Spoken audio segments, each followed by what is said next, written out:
Good morning and welcome to an oral argument session of the 5th District Court of Appeal.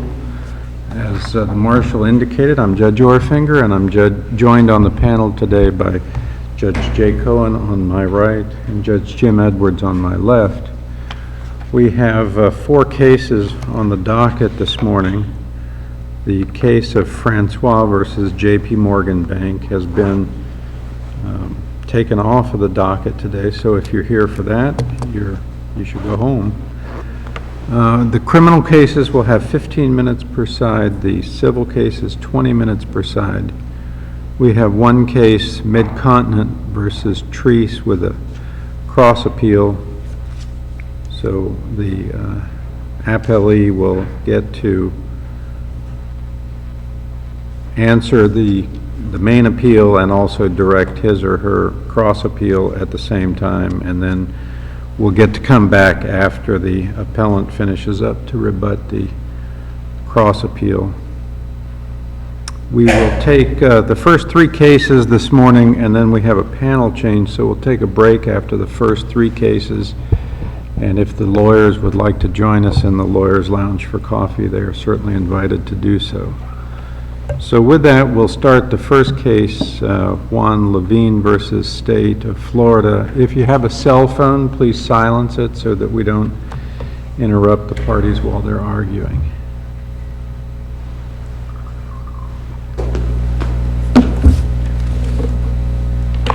Good morning. Good morning. May it please the court. My name is Jan Kubic. I'm joined at council table by Luis Calderon. We represent the appellant, who is the defendant below, Juan Javier Lovine. With the court's indulgence, I'd like to request 3 minutes for rebuttal. Yes. Thank you. Your Honors, the posture of this case involves a jury trial. It was about a 2-day trial. At the end of that trial, Mr. Lovine was found guilty as charged of attempted first-degree murder. Just as a side note, he was initially charged with aggravated battery. He was convicted of that as well. However, the trial court dismissed that count by stipulation of the parties on double jeopardy grounds. So the only count that's before this court is attempted first-degree murder. What we're asking the court to do is reverse Mr. Lovine's conviction for attempted first-degree murder and remand for a new trial.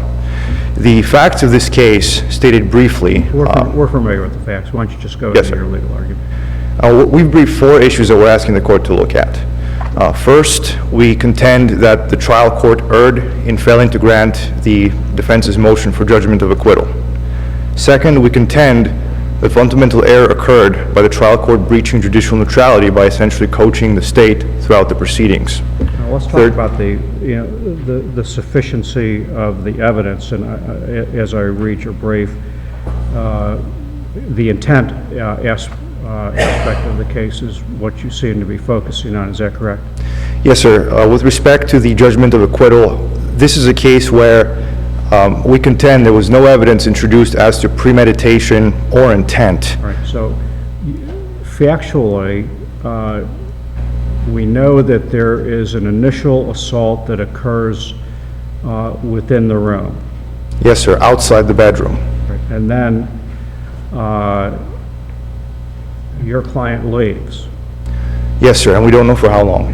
And we know that he was gone for some period of time, short, up to within 30 seconds. But we know that he leaves, and he goes and he retrieves a sword from somewhere, and then returns to the room, correct? Yes, sir. The second assault occurs. Yes, sir, although again, it's not clear where he retrieves the sword from. I think that's what I had said. Yes, sir. So, but you have you have an initial assault, a break, a temporal break, and then a return, and the second assault, which results in the stabbing of the victim. Yes, Your Honor. Why isn't that enough evidence in terms of intent? Sure. Well, Judge, first, I'd like to focus on that initial assault. There, we had a physical altercation. What's interesting about that is, first, no threats of any kind are stated during that altercation. Second, certainly, choking her and they have to pull him off? I think... Wasn't there testimony to that effect? She did testify that he, I believe, attempted to choke her, but I would submit that the extent of that choking and what actually happened, that's not exactly clear in the record, but she did say that, Your Honor, yes. And so I would contend, though, that the nature of that altercation, the fact that at the end of the day, yes, this was physical, but it certainly did not rise to the level to give him a motive to then take that next step and premeditate and intent to kill. The jury instruction on premeditation says that premeditation, there is no set time for premeditation. It could be in an instance simply as enough time to reflect upon what you're doing, correct? That's correct, Your Honor. So here, what we're getting into is issues having to do with, was there a reasonable hypothesis of innocence as to why... So, but it's an intent issue. It's still, intent is always circumstantial. And so we're looking at an initial assault, a cessation of that assault, and then leaving, retrieving a weapon, coming back and using the weapon. I'm trying to understand why that isn't sufficient for purposes of a jury's verdict. Sure. Well, first, Your Honor stated that intent is almost always circumstantial. I would suggest that there are a lot of cases where statements, in fact, the vast majority, I would submit, of cases involving premeditation involve some kind of statements made by the defendant evincing either after the fact or before the fact, evincing some kind of an intent to cause harm. In this case, we have a complete absence of that. You don't think choking is an act evincing some intent to cause harm? I think that the problem here is, first, the record I would submit as to what kind of choking, the scope, the extent of that is just not clear. The victim did make a reference to that during her testimony, but the extent of that is not established for the record. So I would say... Boyfriend didn't he testify as well that they had to pull your client off of her? Yes, that is correct. However, Your Honor, I would submit that what we're dealing with here essentially is what amounts to well, I would make it akin to perhaps a fist fight, something on that level. And for now, to jump from the level of intent that's, I think, required to sustain that kind of combat, where we're talking about a heated... If I get into a fist fight with someone and I go to my car and I get a weapon and I come back and I utilize the weapon, that doesn't evince an intent to cause harm? Your Honor, I would say it depends in that circumstance on, first, how far away the car is. I would also submit it's relevant what the fight was over, because the undertone there would be what would be your intent or motive for going and retrieving the weapon. Is it that perhaps you have a level of enmity with the person that you were fighting with, and that's what really pushed you to that next level, that sort of that level of homicidal intent? I would say those are the factors that matter in a case like this. And in this case, what is quite remarkable is we have no evidence of that. Certainly there is evidence that the state introduced of prior difficulties or unpleasantness between the defendant and his daughter, who was the victim in this case. And in fact, I think the prosecutor calls these, silly arguments. They were fighting over whether or not, she called food shrimp versus a prawn, that kind of stuff. And, nowhere in there is there anything, any kind of comments, any kind of motive, any kind of ideation that would rise to the level of intent to kill, or that would give him any kind of or I should put it this way, that would provide any evidence from which the jury could infer an intent to kill. I would submit that in a situation where you're dealing with, again, a fight, like in that type of a situation, really that engenders feelings of perhaps an impulsive overreaction, of heated anger in that heat of the moment. But that is not consistent with premeditation, with and conscious, fully formed intent to kill another human being. And I think this now takes us into the territory of reasonable hypotheses of innocence, and whether or not those were disproved by the state. The standard that we'd ask the court to apply is what in the Knight opinion this court referred to as a hybrid analysis that's been employed by the Florida Supreme Court in premeditation cases. And that holds that, if I may quote, in a case where the evidence of premeditation is entirely circumstantial, not only must the evidence be sufficient to support the finding of premeditation, but the evidence, when viewed in a light most favorable to the state, must also be inconsistent with any other reasonable inference. And that's from the McMillan case. And I would submit that in this particular case, the reasonable hypothesis of innocence really boils down to Dr. Anderson's testimony. Dr. Anderson was a forensic pathologist who was called by the defense, and he said a number of interesting things. One of the things that he said is that the stabbing first, I believe his language, could have been accidental, but really I think the import of his testimony is that this is quite a lengthy sword. At the end of the day, if Mr. Levine really intended to kill his daughter, all that he would have had to do is just push that sword in a little bit further, and he very well may have pierced the chest cavity and caused a fatal injury. It threw her arm into her chest, and as I understand it, she has limited use of the arm now, correct? Yes, Your Honor, but my understanding, though, is that it didn't necessarily, it went into the nipple of her breast, but I think Dr. Anderson's testimony suggests that there was quite a length of sword that was still left. In other words, he could have pushed it in much further, and at that point it would have actually likely could have hit a vital organ and then caused a fatal injury. So I think that also suggests, well, there are several hypotheses really, I think, that are reasonable under that fact pattern. Let's put aside the issue that it was accidental.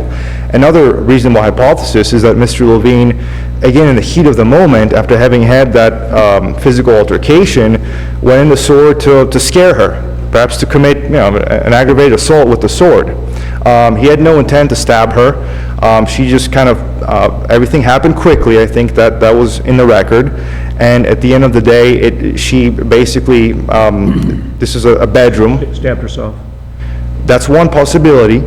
Another possibility is that this was sort of an impulsive overreaction without the necessary intent to... If we were to agree with you on the intent issue, is the remedy a new trial, or is it a reduction to attempted second-degree murder?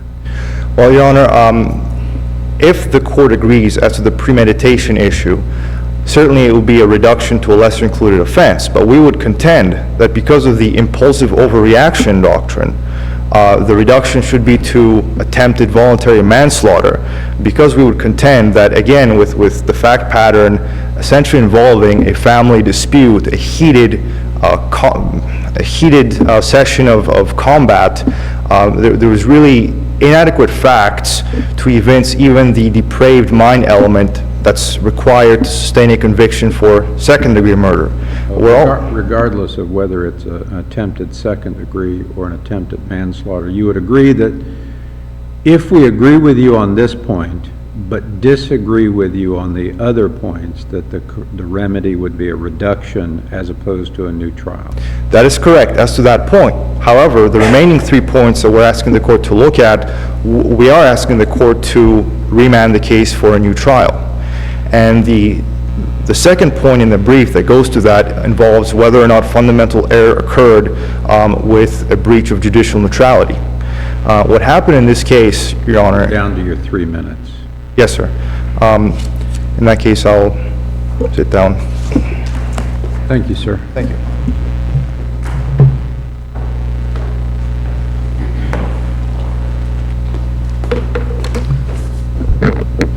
May it please the court, my name is Bonnie Parrish. I represent the state of Florida in this case. Could you pull the mic down just a little Down? bit? Yeah. Okay. I don't remember it sticking out so far. We got new ones. Oh, could be. As to the JOA issue, it's the state's position that the motion was properly denied. The evidence that was presented showed that that initial altercation occurred at the front door when the victim was taking her belongings out, putting them in her car. When it was done, she went to her room that she was in to continue packing. And while she was packing, her back was facing the door. She turned around, the defendant standing in the doorway with the sword. She backs up, he comes in, her testimony is that he thrusted the sword at her. It's the state's position that's more than sufficient to show premeditation in this case. Let me ask you this. In your brief, You stated that the defendant went back into his room to retrieve the sword, and notably, you had no record cite to that assertion. Can you point me to the portion of the record that supports the statement within your brief? I may have just inferred that from the facts that were surrounding it. I'll be more than happy to go through the record and find that for you if I can. But, I'd love to see it, because I don't see it anywhere in the record. okay, I may very well have just inferred that from the surrounding circumstances. What circumstances in this record Well, would lead you to infer that he went back into his room and retrieved the sword? Well, they talked about the distances from the bedrooms. It was his sword. And when the altercation was done, when she went to her room, he left as well. So he retrieved the sword, whether it was from his bedroom or from some other place in the house. You know, that's part of the issue being raised in factually. And if you're going to make an assertion that he retrieved it from his bedroom, there ought to be some support, record support, not just throwing it out there without any basis, without any real justification for it, in my view.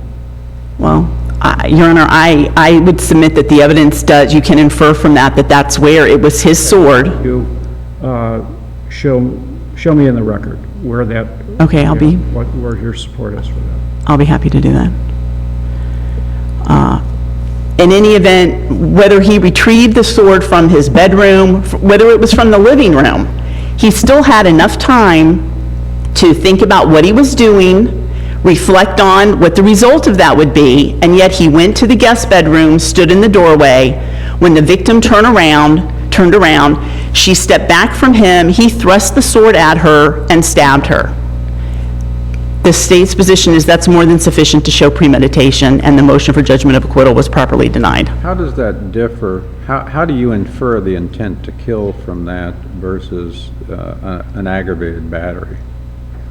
Well, they found him guilty of that as well. It was up to the state on how they wanted to charge it. Well, but the difference really in this case is the intent to kill.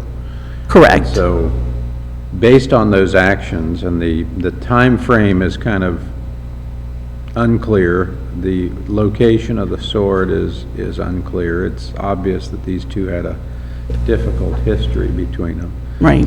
I'm just trying to understand what evidence gives you the inference that there was an intent to kill versus the intent to just commit an aggravated battery. Well, it would be an attempted intent to kill. Right. The fact that he thrusted the sword at her and stabbed her. I mean, it may be that it didn't go farther into her because she was going backwards.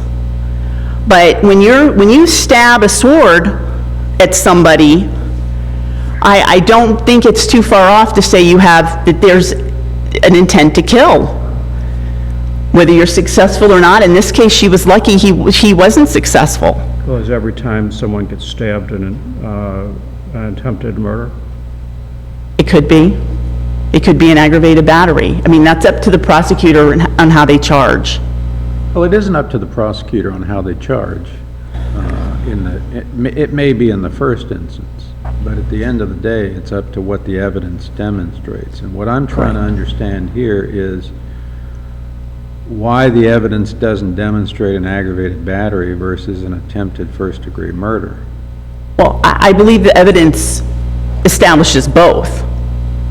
But the fact that he retrieved the sword, went to her room, stood behind her in the doorway until she turned around, and then thrust the sword at her, stabbing her, I mean, what other intent could there have been? I just want to cut her a little bit? The only intent that could be there is the intent to kill, and luckily that didn't happen.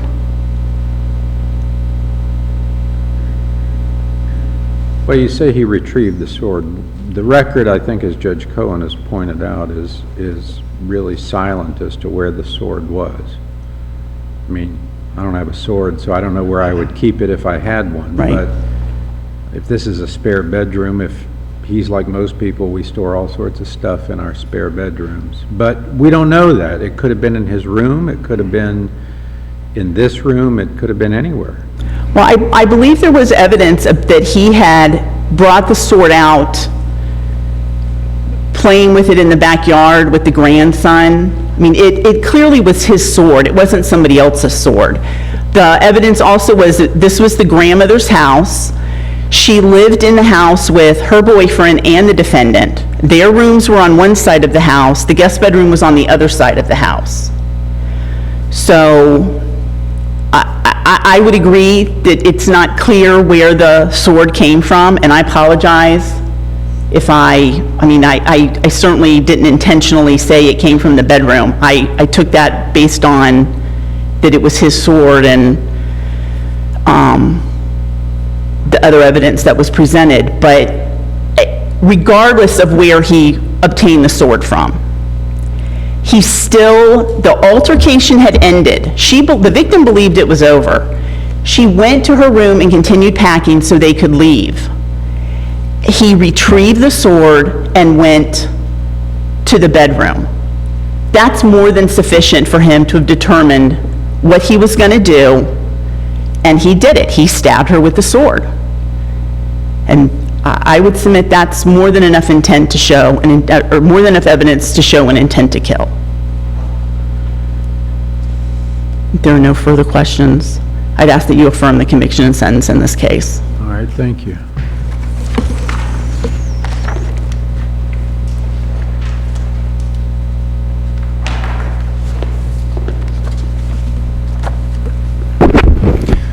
Your Honor, just to respond briefly, one of the the crime scene technician, I believe his name was Langley, actually testified that he went into the defendant's bedroom and he was kind of prodded by the trial judge outside the jury's presence as to whether or not he saw any kind of a home base for the sword, and the answer that he gave was no. So the sword and a sheath were found after the fact, sort of outside of, I guess, in the bedroom where the incident happened, so there really was no evidence that that sword came from the bedroom. I would also submit, at one point the state used the word that, attempted intent to kill. I would submit that certainly there's no such thing as an attempted intent to kill. It could be an intent to kill, but really that's the issue in this case. I would also ask the court, and I notice that I'm running out of time, to look at the line of cases that's cited in my brief as to the impulsive overreaction doctrine. All of those cases are interesting because most of them involve a stabbing, at least. Don't most of those cases also say that where the victims don't know each other and all of a sudden one person just stabs the other, there's no long-running history of bad blood between them? These folks seem to have a pattern of a difficult relationship, which seems to distinguish it from the cases that you talked about. Well, Judge, actually, at least there's the Borders case from the 3rd District, the McDaniel case, I believe, out of the 4th. Those cases involve family members. I believe Borders was a husband and a wife who did have a long sort of standing dispute. I believe that they had issues with substance abuse and alcohol, and the wife just ended up stabbing the husband under circumstances that basically did not rise to the level of self-defense. And in McDaniel, you had a situation, I believe it was a father who stabbed a son.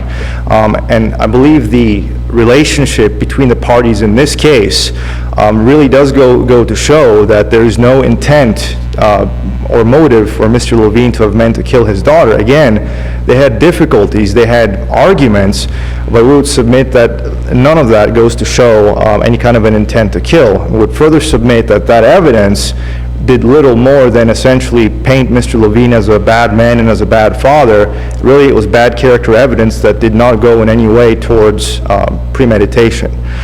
So, Your Honor, I notice that I'm out of time, running out of time. I'd also ask that the court look at, I'll stand on my written brief as to the issue with respect to judicial neutrality, with respect to the "I thought I was going to die" comment, and as I previously alluded to, with respect to the bad character evidence, and we would submit that those issues would compel the court to not just reduce the conviction, but also to remand for a new trial, and that's what we're asking the court to do. Thank you very much. All right, sir, thank you. Thank you both.